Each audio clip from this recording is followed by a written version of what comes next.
Day 31।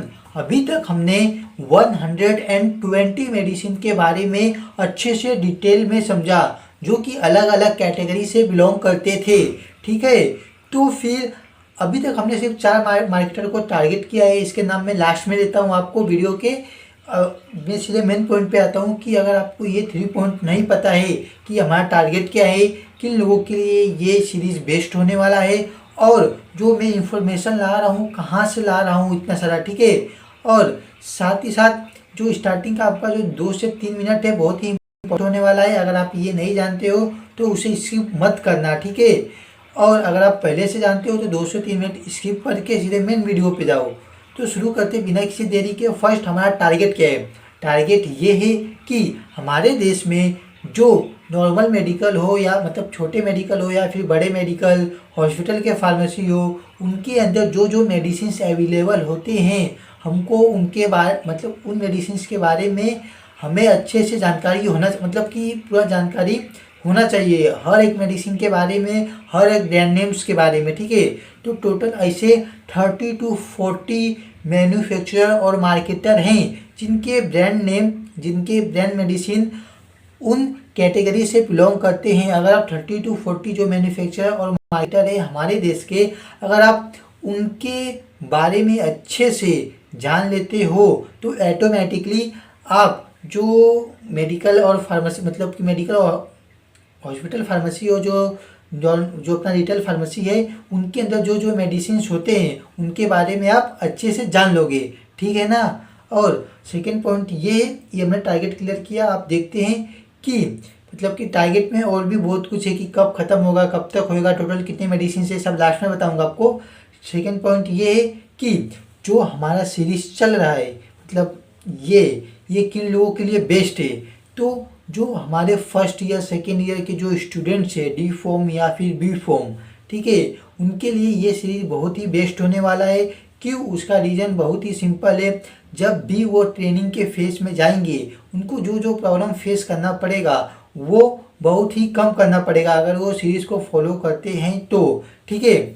और साथ ही साथ अगर कोई नॉर्मल व्यूअर देख रहा है जो सिर्फ इंफॉर्मेशन के लिए देख, वैसे भी मैं इंफॉर्मेशन स्प्रेड करने के लिए ये सीरीज चालू किया हूँ। इसको इस तरह से मैं बनाया हूँ कि कोई मेडिकल स्टूडेंट है तो वो भी अच्छे से समझ जाए, और कोई मेडिकल स्टूडेंट नहीं है तो फिर वो भी अच्छे से मतलब कि डिटेल में हर एक मेडिसिन के बारे में जान सके। चाहे मेडिसिन कितना भी मतलब कितना भी वो उसका इंफॉर्मेशन कितना भी डिफिकल्ट क्यों ना हो, उसको इजी तरीके से मैं समझाया हूँ, ठीक है। थर्ड पॉइंट ये है कि लेकिन एक ध्यान में रखना कि जो नॉर्मल व्यूअर हैं वो सिर्फ एजुकेशनल पर्पज़ के लिए देखिए इस मेडिसिन का, मतलब कि वीडियो देख के सिर्फ तुरंत सेल्फ मेडिकेशन ना करे, खुद से मेडिसिन ना ले, ठीक है। इस बात को ध्यान में रखना। और थर्ड पॉइंट हमारा ये है कि जो हमारा सीरीज चल रहा है, ठीक है, मतलब सीरीज के अंदर जो जो मेडिसिन आ रही है उनकी इंफॉर्मेशन मैं कहाँ से ला रहा हूँ। तो पहली बात तो ये कि जो मेरे फर्स्ट ईयर सेकेंड ईयर के जो मेरे नोट्स से मतलब नोट्स में बना के रखा था उनमें से कुछ इंपॉर्टेंट पॉइंट्स निकाला हूँ, और जो मेडिसिन के टॉप 10 वेबसाइट्स है उसके अंदर से कुछ कॉमन पॉइंट्स निकाला हूँ। जो टॉप 10 में जो कॉमन पॉइंट है और इम्पॉर्टेंट है उस पॉइंट्स को ऐड किया हूँ इसके अंदर, और कुछ काउंसलिंग के पॉइंट्स ऐड किया हूँ बेस्ड ऑन माय एक्सपीरियंस, मतलब जो मेरा 2 साल का एक्सपीरियंस है उसके बेस पर कुछ काउंसलिंग के पॉइंट्स ऐड किया हूँ, ताकि एज अ फार्मासिस्ट आपको सब मतलब कि प्रिस्क्रिप्शन आने वाले टाइम में समझाने में कोई डिफ़िकल्टीज ना हो। आप मतलब कि आपको स्टार्टिंग से ही रूटीन ऐसा रहे आपका कि जो काउंसलिंग के पॉइंट्स है आपको ध्यान में रहे, ठीक है। अगर कोई नॉर्मल व्यूअर देख रहे हैं तो वो पॉइंट्स आपके लिए बहुत ही इंपॉर्टेंट होने वाले हैं। तो शुरू करते हैं बिना किसी देरी के, ठीक है। तो आज का हमारा डे 31 है। अभी तक हमने 120 मेडिसिन कंप्लीट कर लिया है, ठीक है। तो शुरू करते हैं बिना किसी देरी के, है ना। तो पहले देखते हैं इसका इंट्रो। तो एक छोटी सी टैबलेट जो आपके ब्लड, ब्रेन और बेबी के डेवलपमेंट तक को इम्पैक्ट करती है। अगर बॉडी में फोलेट की कमी हो जाए तो एनीमिया, वीकनेस, प्रेगनेंसी कॉम्प्लिकेशंस और नर्व प्रॉब्लम्स तक हो सकते हैं। आज हम बात करेंगे टेट्राफोल टैबलेट के बारे में, ठीक है। इसका कॉम्पोजिशन क्या है, कैसे काम करती है, किस कंडीशन में दी जाती है, साइड इफेक्ट्स क्या हैं, और सबसे इम्पोर्टेंट क्या ये नॉर्मल फॉलिक एसिड से अलग है। ठीक है, ये देखा हमने इसका इंट्रो। अब देखते हैं कुछ प्रोडक्ट इंफॉर्मेशन के बारे में, टैबलेट के बारे में। ठीक है, तो ब्रांड नेम अपना है Tetrafol tablet, marketed by Sun pharmaceutical industry limited. Category अपना न्यूट्रिशनल सप्लीमेंट। मेन इंग्रेडिएंट है इसके अंदर एल मिथाइल फोलेट। ठीक है, ये देखा हमने टैबलेट के बारे में कुछ जनरल इंफॉर्मेशन। अब देखते हैं कि इसका कॉम्पोजिशन क्या है, इसमें कौन से कंटेंट होते हैं। तो हर टैबलेट में होता है एल मिथाइल फोलेट, जिसे हम L5 मिथाइल टेट्रा कहते हैं, जो कि 1 mg मतलब कि 1000 mcg है। ठीक है, तो ये विटामिन B9 को एक्टिव फॉर्म, मतलब ये विटामिन B9 है उसका एक्टिव फॉर्म है। ठीक है, तो यानी बॉडी को इस कन्वर्ट करने की ज़रूरत नहीं पड़ती, डायरेक्ट यूज हो जाता है। ठीक है, कुछ केसेस में हायर स्ट्रेंथ जैसे 7.5 mg भी अवेलेबल होती है, लेकिन कॉमनली 1 mg प्रिस्क्राइब होती है। ठीक है, ये देखा हमने इसका कॉम्पोजिशन। अब देखते हैं इस टेट्राफोल काम कैसे करती है, इसका मैकेनिज्म ऑफ एक्शन क्या है वो देखते हैं। ठीक है, तो ये सबसे इम्पोर्टेंट पार्ट है। तो फर्स्ट स्टेप अपना active folate supply. Normal folic acid को बॉडी में लीवर कंट्रोल, मतलब लीवर कन्वर्ट करता है एल मिथाइल फोलेट में। ठीक है, लेकिन टेट्राफोल ऑलरेडी एक्टिव फॉर्म देता है, इसीलिए डायरेक्टली एब्जॉर्ब हो जाता है। ठीक है, और जो स्टेप 2 है अपना डीएनए सिंथेसिस, इसके अंदर फोलेट डीएनए बनाने में हेल्प करता है, और without folate cells properly divide नहीं कर पाते। ठीक है, और थर्ड स्टेप क्या है अपना, जो रेड ब्लड सेल्स हैं आरबीसी फॉर्मेशन, बोन मैरो में आरबीसी बनने के लिए फोलेट जरूरी है।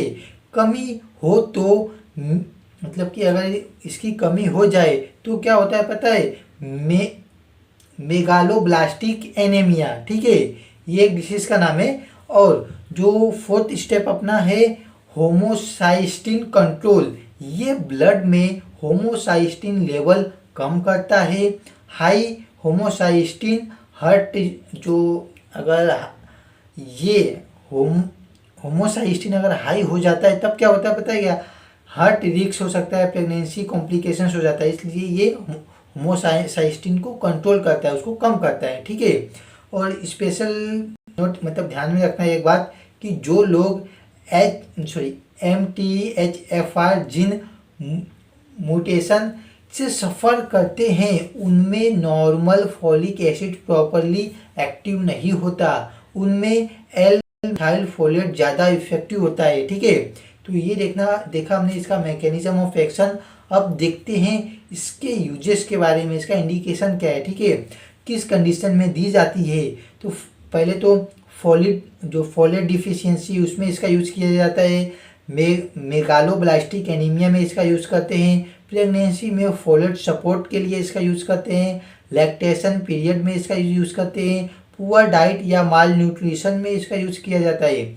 हाई होमोसाइस्टिन लेवल्स में इसका यूज़ किया जाता है उसको कम करने के लिए। ठीक है, और सर्टेन न्यूरोलॉजिकल सपोर्ट के लिए इसका यूज़ किया जाता है, लेकिन डॉक्टर के गाइडेंस में। तो ये देखा हमने इसका कहाँ यूज़ किया जाए। अब देखते हैं इसके कुछ बेनिफिट्स के बारे में। इसके बेनिफिट्स क्या हैं। ठीक है, तो इसके फायदे हैं healthy red blood cell production, weakness और फटीग में इम्प्रूवमेंट, प्रेगनेंसी में जो न्यूरल ट्यूब डिफेक्ट प्रोटेक्ट, मतलब कि प्रिवेंशन उसमें देता है। ठीक है, और बेबी के ब्रेन और स्पाइनल कॉर्ड डेवलपमेंट में भी सपोर्ट करता है। ठीक है, और डीएनए रिपेयर और सेल्स ग्रोथ में मतलब कि बहुत ही फायदेमंद है। और हार्ट, जो अपना हार्ट हेल्थ सपोर्ट है उसके अंदर भी ये बहुत ही फ़ायदा करता है। कैसे करता है, जो अपना होमोसाइस्टिन लेवल है उसको कम करके। ठीक है, तो ये देखा हमने इसके कुछ बेनिफिट्स। अब देखते हैं इसके डोसेस क्या है, मतलब इसके डोज और हाउ टू टेक, मतलब इसका एडमिनिस्ट्रेशन क्या है। ठीक है, तो डॉक्टर के प्रिस्क्रिप्शन के अकॉर्डिंग ही ले। टैबलेट को पूरा निगलना है, उसको कलर से अचीव नहीं करना है, मतलब कि दाँत से चबाना नहीं, चीज़ें निगल लेना है। और पानी के साथ ले खाने के साथ या बिना खाने के, इसके लिए मतलब कि अगर फूड के साथ लेते हो तो भी मतलब कि सही है, अगर बिना खाने के लेते हो तो भी सही है, ठीक है। तो लेकिन रोज़ सेम टाइम पर लेना बहुत मतलब कि बेटर रहता है, ठीक है, और ज़रूरी भी है। और सेल्फ मेडिकेशन अवॉइड करें, खुद से इस मेडिसिन का यूज़ अवॉइड करें, ठीक है। तो ये देखा हमने इसका dosage and how to take, मतलब कि इसका एडमिनिस्ट्रेशन। आप देखते इसके कुछ साइड इफ़ेक्ट्स क्या क्या हो सकते हैं। तो जनरली ये सेफ़ है, लेकिन कुछ माइल्ड साइड इफ़ेक्ट्स हो सकते हैं, जैसे कि नोजिया, ब्लोटिंग, जो बिटर टेस्ट रहता है तब टेस्ट इसका चेंज हो जाता है, और हेडेक, जो इरिटेबिलिटी हो सकता है, कन्फ्यूजन हो सकता है, जो कि रेयर केसेस में, लेकिन ये साइड इफेक्ट्स आपको आ सकते हैं, ठीक है। और अगर सेवियर एलर्जी सिम्टम्स आए, जैसे कि रेस, स्वेलिंग, ब्रीदिंग डिफिकल्टी, तो तुरंत डॉक्टर से मिले, मतलब कि उनसे कांटेक्ट करें, बात करें। तो ये देखा हमने इसके साइड इफ़ेक्ट्स। अब देखते हैं कुछ सेफ्टी एडवाइस के बारे में। तो पहले प्रेगनेंसी के टाइम में डॉक्टर की एडवाइस, मतलब कि एडवाइस से सेफ माना जाता है, और ब्रेस्ट फीडिंग में जनरली सेफ है, लेकिन डोज डॉक्टर डिसाइड करेगा, ठीक है। और अल्कोहल के टाइम में अल्कोहल फोलेट एब्जॉर्प्शन को कम करता है, इसलिए अवॉइड करना बेटर रहता है इस कंडीशन में। जब इस मेडिसिन का यूज़ किया जाता है तब अल्कोहल अवॉइड करें, ठीक है। और ड्रग इंटरेक्शन क्या क्या हो सकती है, डॉक्टर को बताए अगर आप ले रहे हैं एंटी इपिलेप्टिक मेडिसिन, मीथोट्रेजेट और सर्टेन एंटीबायोटिक्स, अगर आप इन तीनों में से कोई भी मेडिसिन अगर करंट में ले रहे हो, करंट में ये मेडिसिन चल रहे, तो डॉक्टर आपको पहले से बताना है, नहीं तो ड्रग इंटरेक्शंस होने के चांस रहेंगे, जिसकी वजह से अगर ड्रग इंटरेक्शन हो जाता है तो प्रॉपर मेडिसिन इफेक्ट नहीं करेगा, ठीक है।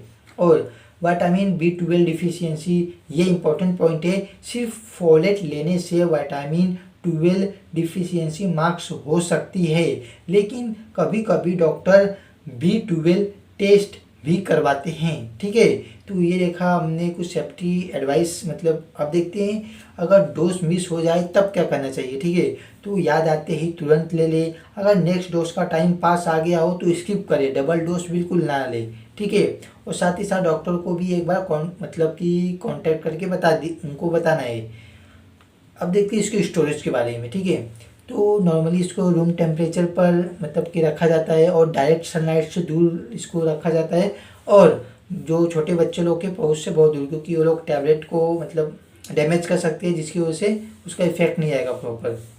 ये देखा हमने इसका स्टोरेज के बारे में। अब देखते हैं कुछ नेचुरल फोलेट्स, जो कि सोर्सेस मतलब कहाँ कहाँ से मिल सकते हैं, जो कि जो डाइट में रहेगा आपको काम आएगा, ठीक है। तो वो टैबलेट के साथ मतलब डाइट भी इम्पॉर्टेंट है, जैसे कि पालक, मेथी, और अपना सिट्रस फ्रूट्स, बीन्स, जो फोर्टिफाइड क्या बोलते हैं, सॉरी, कीरल्स। तो ये सब जो हैं, ये जो नेचुरल फोलेट सोर्सेस हैं, जो कि डाइट में आपको इंक्लूड करना चाहिए जब आप ये मेडिसिन फॉलो करते हो। तो वैसे भी डॉक्टर आपको बताएंगे कि क्या क्या खाना अवॉइड करना चाहिए और क्या क्या खाना इंक्रीज करना चाहिए, ठीक है। तो कौन कौन से फूड्स अवॉइड करने चाहिए और कौन कौन से फूड्स इंक्रीज करने चाहिए। तो ये देखा हमने इसके सोर्सेज के बारे में, मतलब कि कहाँ से आपको डाइट में हेल्प मिल सकता है। अब देखते हैं कुछ इम्पॉर्टेंट क्लिनिकल पॉइंट्स, जो कि बहुत ही इम्पॉर्टेंट है, जो कि ध्यान में रखना चाहिए, मतलब कि ऐसा समझो कि एक काउंसलिंग पॉइंट के तौर पे, ठीक है। तो फोलेट डिफिशियंसी एनीमा में MCV हाई होता है, ठीक है। और पेरीफेरल जो स्मीयर में मैक्रोसाइटोसिस है, और मतलब हो सकता है, और होमोसाइस्टिन जो इंक्रीज होगा, मतलब इंक्रीज है, बट जो मिथाइल मेलोनिक एसिड नॉर्मल, जो कि अपना जिसे हम B12 में दोनों मतलब कि इंक्रीज हो सकते हैं, ठीक है। तो B12 में ये दोनों इंक्रीज हो सकते हैं, इस बात को ध्यान रखना। और प्रेगनेंसी में 400-800 mcg डेली रिकमेंडेड होता है, जनरल जो इसका गाइडलाइन है उसके अकॉर्डिंग, ठीक है।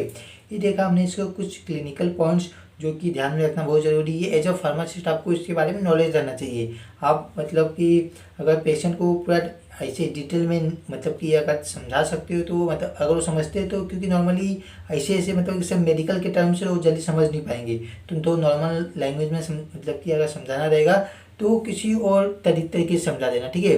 तो ये देखा हमने, ये सिर्फ उन लोगों के लिए जो क्या बोलते हैं फर्स्ट ईयर सेकेंड ईयर के स्टूडेंट्स हैं, जो कि जिनको इसके बारे में पता होना चाहिए, ठीक है। और जो अपना फाइनल अभी तक हमने जितना देखा उसका फाइनल समरी देखा जाए तो कंक्लूजन, तो टेट्राफोल टैबलेट एक एक्टिव विटामिन B9 सप्लीमेंट है जो ब्लड बनने में हेल्प करता है, प्रेगनेंसी में बेबी के डेवलपमेंट में सपोर्ट करता है, होमोसाइस्टिन कंट्रोल करता है, फोलेट डिफिशियंसी ट्रीट करता है, ठीक है। लेकिन याद रखिए हर सप्लीमेंट हार्मलेस नहीं होता, डॉक्टर की एडवाइस के बिना यूज़ ना करें, ठीक है। ये अभी तक हमने देखा इसका फाइनल समरी। और छोटा सा एक पॉइंट लास्ट में ऐड करता हूँ, मतलब डिस्क्लेमर के तौर पे जो मैं नॉर्मली बोलता हूँ कि सेल्फ मेडिकेशन मत करें, मतलब खुद से मेडिसिन ना ले और इसका सिर्फ इंफॉर्मेशन के लिए यूज़ करें, ठीक है। और अभी इस मेडिसिन को लेकर हमारा 121 मेडिसिन कंप्लीट हो गया है। मिलते हैं कल डे 32 को, तो मतलब कि डे 32 को। तब तक bye bye, good night, Radhe Radhe.